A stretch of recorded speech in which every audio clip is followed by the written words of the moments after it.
दोस्तों, तो हम एमपीजी के अगले लेक्चर में पढ़ेंगे मध्य प्रदेश में सिंचाई। एक बार पढ़ लो, दोबारा पढ़ने की आवश्यकता नहीं पड़ेगी। बस नोट्स बना के इसको जो है याद कर लेना। पूरी की पूरी सिंचाई जो है 1.5 पेज में हो जाएगी आपकी। फसलों के समुचित विकास के लिए मृदा में पर्याप्त मात्रा में नमी की आवश्यकता होती है। फसलों के समुचित विकास के लिए कि फसलों का समुचित विकास कैसे हो, बहुत अच्छे तरीके से ग्रो कैसे करें, वृद्धि करें, इसलिए नमी की बहुत ज़्यादा आवश्यकता होती है। ऐसे शुष्क अथवा अर्ध शुष्क क्षेत्र जहाँ पर्याप्त वर्षा नहीं होती है अथवा किसी विशेष फसल के लिए मृदा में आवश्यक नमी की कमी होती है, विभिन्न माध्यमों से खेती में जल पूर्ति करना सिंचाई कहलाता है। सिंचाई क्या कहलाता है? फसलों को समुचित विकास के लिए काय की आवश्यकता होती है? नमी की। जहाँ कम वर्षा होती है, ठीक है, या सूखे क्षेत्र हैं, शुष्क क्षेत्र हैं, या अर्ध शुष्क क्षेत्र हैं, या पर्याप्त वर्षा नहीं हो पाती है, या कोई भी एक विशेष फसल के लिए बहुत ज़्यादा पानी की आवश्यकता होती है, तो वर्षा के जल के माध्यम से जो अन्य माध्यमों से खेतों में पानी डाला जाता है वह सिंचाई कहलाती है। उसकी आपूर्ति क्या कहलाती है? सिंचाई कहलाती है। अपर्याप्त वर्षा अथवा अवर्षा की स्थिति में कृत्रिम रूप से फसलों को पानी देना सिंचाई कहलाता है। कृत्रिम माने मानव जनित साधनों से पानी देना सिंचाई कहलाता है। वर्ष 1927 मुरैना जिले में निर्मित पगारा बांध प्रदेश की सिंचाई परियोजना का प्रथम बृहद उदाहरण है। कहाँ पे? मुरैना जिले में निर्मित पगारा बांध। पगारा कहाँ है? ये मुरैना जिले में है पगारा बांध, ठीक है। प्रदेश की सिंचाई परियोजना का प्रथम बृहद उदाहरण है। इसके बाद वर्ष 1933 में पलकमती रायसेन तथा वर्ष 1936 में मुरुम नाला बालाघाट में सिंचाई टैंकों का निर्माण किया गया। मुरुम नाला कहाँ है? बालाघाट में 1936 में निर्माण किया गया। बहुत ही फेमस क्वेश्चन है ये। पलकमती रायसेन में है और पगारा बांध जो है पहला बृहद सिंचाई परियोजनाओं का उदाहरण है। ये मुरैना जिले में है। मध्य प्रदेश आर्थिक सर्वेक्षण 2018-19 राज्य की अर्थव्यवस्था कृषि प्रधान है, जिसमें सिंचाई का विशेष महत्व है। वर्ष 2016-17 में शुद्ध सिंचित क्षेत्र 9,876 हेक्टेयर था। अगर दोस्तों ये अपडेट हो गया हो थोड़ा सा तो इसको अपन देख लेंगे बाद में, ठीक है। जो वर्ष 2017-18 में बढ़कर 10,566 हेक्टेयर हो गया। इस प्रकार गत वर्ष तुलना में 6.99% की वृद्धि हुई।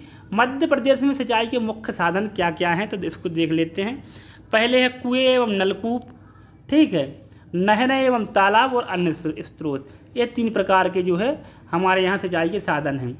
2017-18 में शुद्ध सिंचित क्षेत्र में सर्वाधिक सिंचाई का प्रतिशत 67.34%। इसमें सिंचाई का प्रतिशत 20.24% है। नहरें एवं तालाब से कम होती है, कुएं और नलकूप से सबसे ज़्यादा होती है। अन्य स्रोत, इसमें शुद्ध सिंचित क्षेत्र का प्रतिशत 12.42% है। अन्य स्रोतों से नाले वगैरह से हो जाती है, कई चीज़ों से जो है। कुआं एवं नलकूप, तो मध्य प्रदेश में सर्वाधिक सिंचाई कुओं एवं नलकूपों के माध्यम से की जाती है, जो मुख्यतः मालवा का पठार, बुंदेलखंड पठार, सतपुड़ा व नर्मदा घाटी क्षेत्रों में प्रमुख रूप से प्रचलित हैं। हमारे यहाँ भी दोस्तों कुओं से ही सिंचाई होती है। आपके यहाँ कैसे होती है कमेंट में बता सकते हैं। प्रदेश में कुओं के माध्यम से सर्वाधिक सिंचाई सिंचित जिला मंदसौर तथा नलकूपों में सबसे सर्वाधिक जिला इंदौर है। नलकूपों से इंदौर में सबसे ज़्यादा होती है और कुओं से सबसे ज़्यादा मंदसौर में होती है। अब आती हैं नहरें। राज्य में सिंचाई साधन के रूप में इसका दूसरा स्थान है नहरों का। मध्य प्रदेश से सबसे पहली नहर 1923 में बालाघाट जिले में बैनगंगा नहर बनाई गई थी। नहरों में से सर्वाधिक सिंचित जिला होशंगाबाद है। नहरों द्वारा प्रमुख सिंचित क्षेत्र चंबल क्षेत्र, इसमें भिंड, मुरैना, श्योपुर, ग्वालियर आते हैं। बुंदेलखंड क्षेत्र टीकमगढ़ और छतरपुर में नहरें चलती हैं। हमारे दमोह और सागर, पन्ना में नहीं चलती हैं, ठीक है। इसमें आती हैं नर्मदा घाटी क्षेत्र, होशंगाबाद, विदिशा और रायसेन। मध्य प्रदेश की प्रमुख नहरें कौन कौन सी हैं और कौन जिले लाभान्वित होते हैं, ठीक है। चंबल नदी नहर का नाम है, ये लाभान्वित जिले हैं और अन्य भी हैं। अन्य का क्या क्या होता है, तो चंबल नदी पर सबसे बड़ी जो नहर है चंबल नदी पे है, ये पहले नंबर की। लाभान्वित जिले हैं भिंड, मुरैना, श्योपुर, ग्वालियर, मंदसौर। मुरैना तथा अम्बा नहर शाखा निकाली गई है। इससे क्या क्या 2 शाखा और निकाली गई, मुरैना तथा अम्बा नहर शाखा निकाली गई है। ये कैसे निकाली गई? चंबल से निकाली गई है। तवा नहर है, तवा नदी पे है, होशंगाबाद जिले में है। बारना नदी पे, बैनगंगा नहर वैनगंगा नदी पे है। बालाघाट महाराष्ट्र का भंडारा है। और ये वारणा कहाँ है? रायसेन में है। माही नदी पर है, झाबुआ और धार को सिंचित करती है। इंदिरा नहर जो है काय पे है? नर्मदा नदी पे है। खंडवा, खरगोन, बड़वानी।